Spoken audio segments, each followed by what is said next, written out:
Charlie and Scott and I about this more, you know, I thought that we were going to be down more than this. We're only down about 1/3%. Not that big of a deal. We're opening up in 2 seconds here. But I thought it was going to be an initial flush, in which case I wanted to buy. We're not really getting a flush here.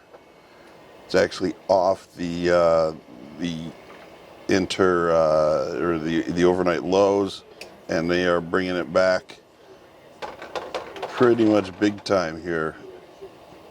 Down just about 20 bips now. So we just have to wait for this to settle in and see what the heck's going on. I don't want to sell it. It's not even really setting up for a sell. If we're looking at SPY, PFE is barely negative. DMI is I'm just not seeing a whole lot of anything.